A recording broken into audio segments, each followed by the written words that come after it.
এই রাধে রাধে বন্ধুরা, সকলে কেমন আছো? আশা করি সবাই খুবই ভালো আছো। তো আমার পরিবারে মোটামুটি ভালো আছে। আবারও একটি নতুন ব্লগ নিয়ে চলে এসেছি। আশা করছি তোমাদের অনেক ভালো লাগবে। তো আমি তোমাদের ভালো লাগার মতনই করবো। তো আজকের ভিডিওটা একটু অন্যরকম হবে। তো চলো আমার ভিডিওটা আজকে শুরু করি। দেখো এ বালিশে আমরা শোবো কোথায়? হ্যাঁ, আমি কোথায় শোবো? তোর সব কটারে মেয়ে ডগি সবাইকে ঘুম পাড়িয়েছ, আর আমি কোথায় ঘুমাবো? আমি কোথায় ঘুমাবো? ওখানে ওখানে। আর তুমি কোথায় ঘুমাবা? হ্যাঁ, ওখানে সারাদিন দুষ্টুমি করতে থাকে। তো এখন আমি তো এই হচ্ছে আজকের আমার ভিডিও। আর আজকে সকালবেলায় কিন্তু আমি কিছুই করিনি। আর এই ছোট্ট ঘরে আর এই ছোট্ট পুচকিটা নিয়ে আমার একটি নতুন জীবন। কেন বলো তো? আজ আমার সবাই আছে, কিন্তু তবু আমার কেউ নেই। আজ এই ছোট্ট ঘরটার মধ্যে দেখো আমি সব কিছু মানিয়ে নিয়ে থাকতে পারি। মানুষের বড় বড় ঘর থাকতেও তাদের জায়গা নেই, মানে আমার জায়গা নেই। আমার প্রিয় মানুষ, আপন মানুষ সবাই আছে, কিন্তু আজ আমার পেছনে কেউ নেই। কেন বলো তো? আজ আমি অসহায়, আমার মা নেই। আর যদি আমার মা থাকতো তাহলে হয়তো আমার সবাই আমার থাকতো। কিন্তু যাই হোক, এই পিচকেটা নিয়ে থাকি বলে দেখো আমি সব কিছু গুছিয়ে গাছিয়ে রাখি। এই ছোট্ট ঘরে আমি যেটুকুনি পারি, যেভাবে পারি আমি সবসময় গুছিয়ে রাখার চেষ্টা করি। কিন্তু তবু দেখো বাচ্চা যে বাড়ি থাকে সে বাড়ি একটু গুছিয়ে রাখা একটু টাফ আছে।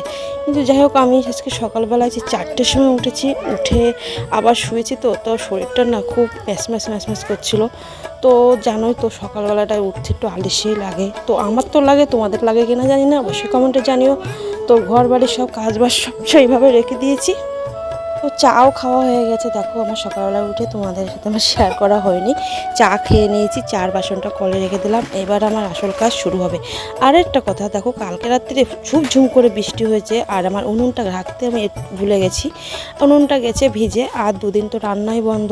আর এই যে গাছের ছায়াটার জন্য আমি একটু রান্না করতে পারি, কেননা পুরো উঠোনটাই এত রোদ পড়ে না, আমি রাঁধতেই পারি না। তোমরা দেখো পুরোটা রোদ পড়ে, আর এই গাছের ছায়া দেয় বলে আমি দুটো ওখানে রান্না করতে পারি। তো চলো আজকে কী সারাদিন হয় সেটাই তোমাদের সাথে। আজ এমন কিছু দেবো না, সকালের কোনো কাজ আছে, ডাইরেক্ট একে দুপুরে রান্নার মেনু নিয়ে তোমাদের চলে এসেছি সামনে। তো আজ রান্না করছি চাল কুমড়ো ভাজা আর পাঁচ তরকারি। তো এটাই আছে আমার দুপুরের মেনু। আর আজকে দুপুর থেকে তোমাদের ভিডিওটা আমি দিচ্ছি, কেননা সকালের যা সাবজেক্ট সেগুলো আজকে বাদ দিয়েছি। আজকে পুরোটাই বললাম না, অন্যরকম ভিডিও দেবো। তো যাই হোক, আমি দেখো পাঁচ তরকারি, এখন 5-6 রকম তরকারি আছে, সেটা ভেজে রেখেছি। এখন মশলা করব, তারপরে আমি এটাকে রান্না করব। আজ ভাবছি দুপুর থেকে রাত সন্ধ্যা, মানে রাত্রের দিকেও একটু ভিডিওটা তোমাদের দেওয়ার চেষ্টা করব। তো দেখো আর একটা কথা কি জানো, ছোট্ট ঘরে যদি মন ঠিক থাকে না, শান্তি থাকে, তো সব রকম করে সাজিয়ে গুছিয়ে কি হতে কি আছে মিষ্টি। এই খাটে উঠবে না। মিষ্টি মিষ্টি কুটুম এসেছো?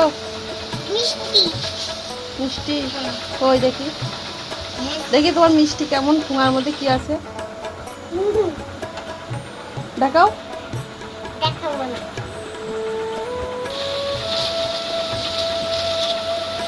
ওরে বাবা রে, কত বড় বড় মিষ্টি যে পড়ে গেল চলে গেল, খাটের তলে চলে গেল। যা যা চলে গেল।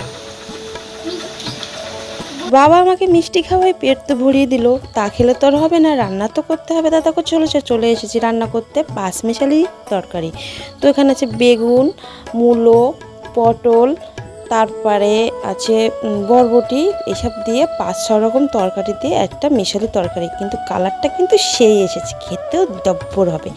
যাই হোক, আমি কিন্তু জুই। আর আমার এই ছোট্ট ভিডিও তোমাদের কেমন লাগছে, আমার ছোট্ট গল্পটা আর আমার শোনার। আর এটা হচ্ছে চাল কুমড়ো ভাজা, এতে সর্ষা, রসুন আর শুকনো লঙ্কা ভেজে ফোড়ন দিয়ে তরকারি রেসিপি।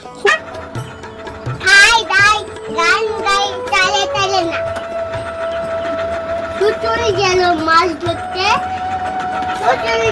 কি শ্বশুর না খোকা গেল শ্বশুর বাড়ি, সঙ্গে যাবে কে?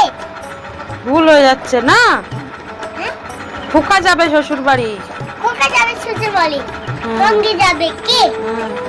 সঙ্গে ঘরে আছে উলি বেলা, তুমি বেড়েছে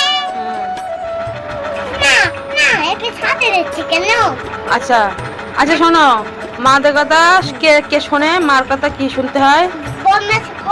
বদমাস ছেলেটা কথা শুনে না, ভালো ছেলেটার কথা শুনে। তো তুমি ভালো ছেলে না বদমাইশ ছেলে? ভালো ছিল ভালো। তুমি মার কথা শোনো? কতটা শোনো? কতটা? তাই? মার কথা কি কি শুনতে হয়? মায়ের কথা শুনতে হয়। মা তো আমি কুলফি খাবো না, আমি ভাত খাবো, দুধ খাবো, সব কিছু খাবো আমি। আর বিস্কুট খাবো আমি, আপেল খাবো, বেনানা খাবো। তাই? হ্যাঁ মা যা দেবে তাই খাওয়া তো? হ্যাঁ। দুষ্টুমি করবে না তো? বাহানা করবে না তো খাবার খাওয়ার জন্য? আর মা যেখানে বলে যেতে সেখানে যেতে হয়? কোথায়? ধরো আমি তোমাকে যেতে বললাম, তোমাকে কোথায়? ওই পাড়ায় যদি তোমাকে কেউ বলে চ তো মার কাছে নিয়ে যাবো, তো তুমি কি যাবে? না কেন যাবো না। কেন কেন যাবে না? ওটা কে? অচেনা লোক তোমাকে যদি বলে এই যে খাবি, এনে খাবার নেই, তুমি খাবে? না খাবো না আমি। কেন বলো? তারা কে? তবে অচেনা লোক। হ্যাঁ, অচেনা লোকেদের কাছে আর খাবার খেলে আমি ওটা বসতে গুলো হুম 20 মিনিট দেয়, হুম। তারপর বাচ্চাদের খাওয়াতে হয়, হুম। তারপর বলে যায় তাহলে অনেক অনেক দূর চলে নিয়ে যায়। হ্যাঁ, অনেক দূরে বস্তা আমি করে। আমি বাবার ফোন দেখছি, হুম। একটা বস্তা গুলো খাওয়াচ্ছে, তারপর ধুলেই নিয়ে যাচ্ছে। তাই তো আমাকে ধরে নিয়ে যাবে? তুমি অচেনা লোক কিছু দিলে খাবে না তো? হুম। মাকে দুষ্টু করবে না তো? না তোমাকে যদি কেউ বলে রাকেশ চলো তোমার মার কাছে নিয়ে যাবো, তুমি যাবে? যাবে না তো? না না। কি বলবা তখন? তখন ঠাকুরকে বলবো ঠাকুর আমাকে নিয়ে আসো, ও, তখন নিয়ে আসবে, তখন আমাকে তোমাকে জলে থাকবো। তাহলে আমাকে দুষ্টু করবে না তো? না, না। মা যদি তোমাকে যেতে যেতে মানা করে তাহলে? ওই ঠাকুরটা আমাকে নিয়ে আসবে, ওই ঠাকুরটা দুদিনে নিয়ে আসবে। তাই? হ্যাঁ, তারপর আমি তখন আমাকে ঠাকুর আমাকে ওষুধ খাওয়াবে।